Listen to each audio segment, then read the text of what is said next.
Este es un programa más de Bitácora Mexicana.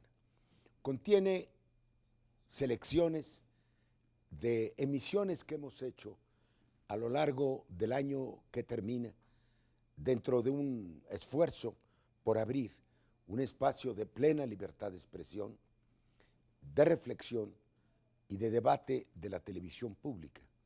Su amigo Porfirio Muñoz Ledo, quien les desea en estos días navideños se encuentren en sus hogares o viajando por algún lugar, que tengan la felicidad posible y que reflexionen no solamente en los grandes problemas del año que vienen, sino que como nosotros nos lo hemos propuesto, reflexionemos juntos sobre el futuro del país. El primero de los programas que se transmitió el 14 de marzo de este año se refiere a los derechos de los indígenas, que es un tema que hemos mal resuelto, a pesar de que se trata de un asunto ancestral, si los hay, y de que incluso hubo en México una guerra civil en este motivo, aunque fuera limitada en una parte del territorio nacional, que dio mucho que decir en el mundo entero. Hay un proyecto que en mi criterio es el mejor que se ha hecho de reforma constitucional que se encuentra en la Cámara de Diputados. Esperamos aprobarlo en el próximo periodo de sesiones. Este es un llamado a los responsables. A partir de la independencia en nuestro país y de la creación de la República y la idea de que queremos ser un Estado moderno, ¿no? Así, entre comillas, civilizado, como el resto de los países, en que el Estado tiene la obligación de construir una cultura nacional. Ese era el mito y todavía no ha terminado. Y el sistema educativo fue así, el proyecto de castellanización fue así, y hasta muy recientemente ahora ha estado cambiando. ¿Por qué? Por los fracasos del sistema anterior, precisamente, en muchos aspectos que todavía creo que falta analizarlo más a fondo. Pero hoy en día surgen en todas partes del mundo, desde hace algunas décadas, los movimientos reivindicatorios de los grupos culturales subordinados. Y esto es lo que ha sucedido en México. Por eso llegamos a una reforma constitucional del 2001 que reconoce la pluriculturalidad desde el 92 y se queda corta, y luego habla de autonomía, de derechos colectivos, de derechos individuales, el derecho a la lengua, el derecho a la cultura, el derecho al derecho propio, a la identidad cultural, etcétera, pero todo eso se queda en el papel. No, yo creo que no estamos retrocediendo, estamos en una simulación. Bien. Es decir, estoy de acuerdo. Hay un planteamiento de avanzada en la Constitución, pero resulta que en el momento en que se tratan de hacer operativos estos derechos en las legislaciones reglamentarias, ahí están todos los candados. Entonces no hay ninguna posibilidad de hacer operativos, de ejercer estos derechos. La sociedad nacional no cree en la dignidad original y en la autonomía de los pueblos indios. Tiene miedo. Es el fondo. No, es decir, tiene desprecio. No sabe qué es. Porque cuando alguien se empieza a involucrar en las culturas indígenas, empieza a sentir como algo contagioso, algo que implica que hay mucha... Son más los extranjeros que lo gozan. Claro, porque están más abiertos a investigar y aprender y no se sienten desplazados por los indígenas en el momento en que se dan cuenta que tienen más capacidades o que tienen algunos elementos para corregir problemas que nosotros ya estamos como entre la espada y la pared. Entonces, yo creo que aquí nuestro país sí tiene como una cara política de avanzada, cuando en realidad en el interior las instituciones son monoculturales, no están preparadas para atender a la población indígena en su verdadera dimensión, e incluso tenemos muchos niveles de discriminación institucional y legal muy fuertes. En México prevalece mucho la discriminación cultural, el racismo, el genocidio cultural, pero algo que es lastimoso es la discriminación económica, el despojar de esta parte de la riqueza nacional que le corresponde a los pueblos indígenas. Ahorita vamos a ver cómo se les devuelve. Y este 0.3%, ¿no te parece injusto? Si México... Porque no es un régimen fiscal que corresponda Y a la naturaleza de las comunidades. porque México somos el 10 o el 12% y en el término de la distribución de la riqueza nacional estamos al 0.3%.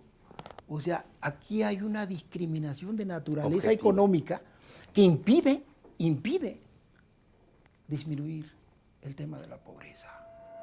El programa cuya síntesis sigue se refiere a la reforma laboral y fue transmitido el 11 de abril de este año.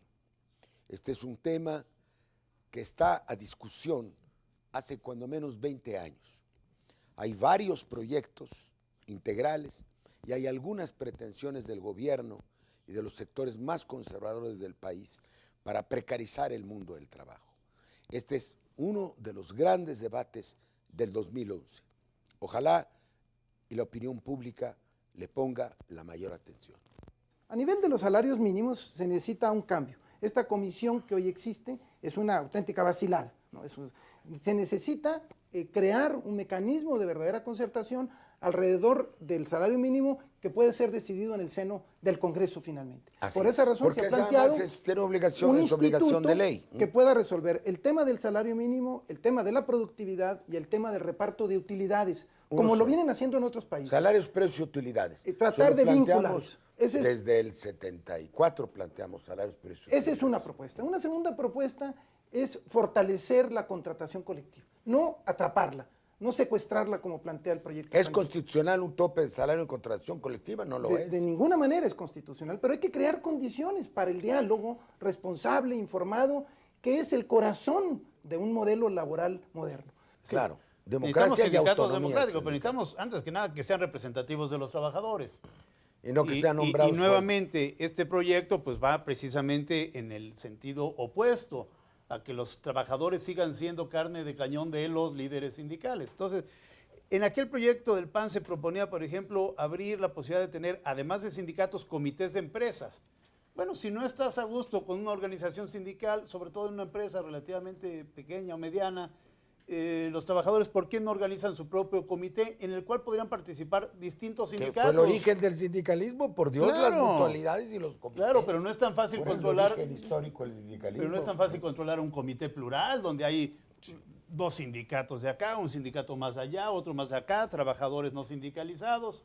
Entonces, bueno, buscar fórmulas que no son nuevas, que ya existen en otros países, pero que básicamente estén alrededor de estos dos puntos: representatividad real y democracia sindical. Pero esto nos lleva necesariamente al otro tema de las juntas de conciliación y arbitraje. Eso deben desaparecer y ser una Absolutamente. rama. Tienen como argumento falso, igual que estoy proponiendo la desaparición del TRIFE, debo decirle, para que haya una sala electoral en la Corte. Todo el mundo ha desaparecido, que debe haber un nivel de especialidad. Si lo hay en la Corte, ese nivel de especialidad se debe dar en el Poder Judicial. Un viejo líder obrero me decía, mire, nosotros, la relación obrero-patrono es como el matrimonio. Decía. Esto me lo digo Fidel Velázquez, lo voy a citar. Nosotros vivimos en la misma casa todo el tiempo, obreros trabajadores, dormimos en la misma cama. Nosotros vamos a la autoridad cuando tenemos una desavenencia para que haga la avenencia, pero no para que imponga una voluntad del Estado sobre las O sea, tiene muchísimas virtudes la negociación colectiva, es en efecto una de las grandes ausencias en este proyecto. La negociación colectiva pone como iguales a dos desiguales por naturaleza, que son el capital y el trabajo. Esta es una de sus primeras virtudes. Es un factor de regulación de los desequilibrios entre capital y trabajo, y además se derivan una serie de cuestiones de beneficios muy importantes, como dar estabilidad al conflicto obrero-patronal, que siempre es impredecible, ¿sí? Cómo darle certidumbre a la propia empresa, ¿sí? Darle certidumbre al trabajador, y al final de cuentas las grandes políticas públicas de desarrollo se derivan de la negociación colectiva. O sea, eso de pensar que las políticas de desarrollo se hacen en las oficinas, o sea, no, esto se va logrando a partir de la construcción, del escalamiento de acuerdos sociales de la empresa, la cadena, la rama y los sectores de la producción. Este es un programa sobre el Foro Social Mundial que tuvo lugar en México. El programa se transmitió el 16 de mayo de este año. Este es un conjunto de acciones, de ideas, de movimientos que se esparcen por el mundo con el propósito de tener un proyecto alternativo de desarrollo que no corresponda a los patrones de acumulación y de explotación actuales. estamos tratando de discernir dentro de todas estas aportaciones si hubiera ya una doctrina coherente, lo que se llamó en algún tiempo el altermundismo y que ahora se llama el pensamiento alternativo. Si me permites, ¿contra qué están y a favor de qué están? Aunque trate de simplificar, pero contra es muy fácil. Contra es muy fácil. Contra el neoliberalismo, que es una forma exacerbada del capitalismo, o contra el capitalismo per se. Y ¿Se contra puede las ser guerras? anticapitalista y no ser socialista? ¿O no postular otro modo de producción? Se puede postular otro modo de producción y todavía no llamarlo socialista, porque también tenemos que decir, y yo pienso que todos los temas del clima, por ejemplo, se torna evidente que, por supuesto, Ese es un punto importante. dentro del capitalismo no No hay se puede solución al resolver. clima. No se puede, eso es absolutamente verdad. Pero también es verdad que el socialismo real no ha tenido en cuenta el ambiente o los límites del mundo tal como lo conocimos. Y a lo mejor Entonces, si hubiera socialismo real, tampoco estarían colaborando en el cambio climático. tampoco, la Unión exactamente, Soviética, o la como China, no lo está exactamente, haciendo, o incluso podemos pensar a nosotros mismos en América Latina. Entonces, lo que queremos decir es, por supuesto, el capitalismo no hay ninguna posibilidad de punto y hay que ser muy claro en ¿Y eso. cómo se construye un modelo distinto? Esto es lo que estamos, por eso te decía que no tenemos todavía las respuestas, pero a mí me parece que hay una cantidad de iniciativas y una posibilidad de escucha a esta diversidad desde los pueblos indígenas de América Latina, en África, con los que están resistiendo, en Europa también, con toda una lógica de una nueva economía, una economía del decrecimiento, en que el tener y una crítica profunda al consumismo tal cual lo conocimos se emerge. ¿Pero qué en vez de Hay- crecimiento? A mí me parece lo importante es el método, que es a tal grado radicalmente democrático, y eso es la diferencia entre las estructuras, no solamente del socialismo real, sino las estructuras de los partidos clásicos, que realmente hay una metodología de tomar conclusiones por consenso, por ejemplo, de realmente no excluir a nadie dentro del proceso, lo cual le hace un poco ¿Pero eso no tardado lo y hace más riguroso.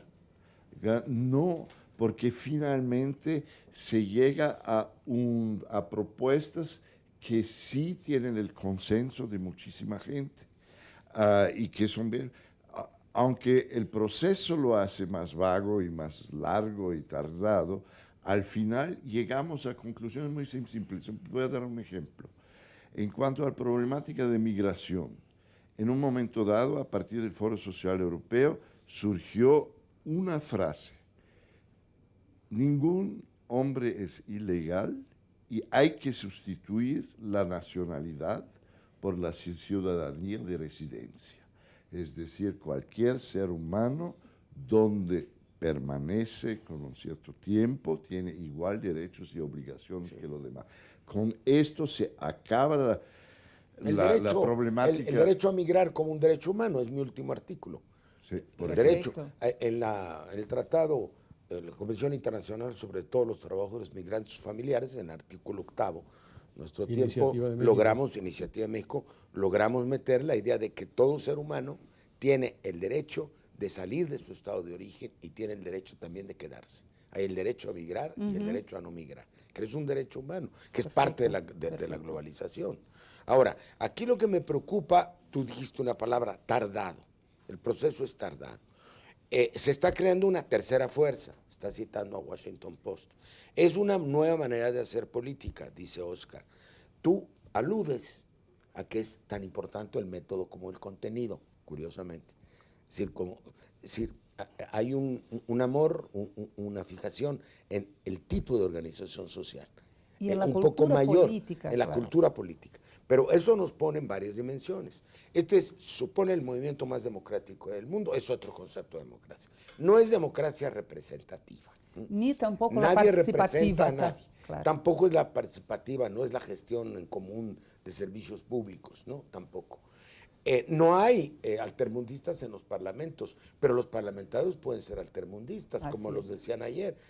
Puedo ser un zapatero altermundista, o un parlamentario altermundista, o un comunicador altermundista, hay o un altermundistas. gobernador Se altermundista. Así descarta es, así es. esta disciplina de partido, estas pirámides de poder. Eso se pretende precisamente, como decía Chico Whittaker, voltear la pirámide del poder para que la cúspide esté abajo y la base esté arriba. O sea, hay una nueva manera de intentar la participación en la cosa pública, otra forma de hacer Ese es el política. método. Ese es Si el son método. 40 millones en el movimiento de Irak, es 2003, ahora podemos suponer que hay 100 millones de altermundistas, 200 millones. O que há infinitas experiências que todavia podem, incluso, no pegar a tarjeta de soy altermundialista, pero que sí está contribuindo ao movimento de cambio del sistema. Quando decimos, por exemplo, que se cambie el sistema e não el clima, encontramos que há todo um ecologismo de los pobres, se pode dizer assim, um movimento de defesa de la natureza, de la vida, de las condições de vida, desde os ribeirinhos en la Amazônia a gente en India. Esta gente está construindo uma alternativa ao sistema tal qual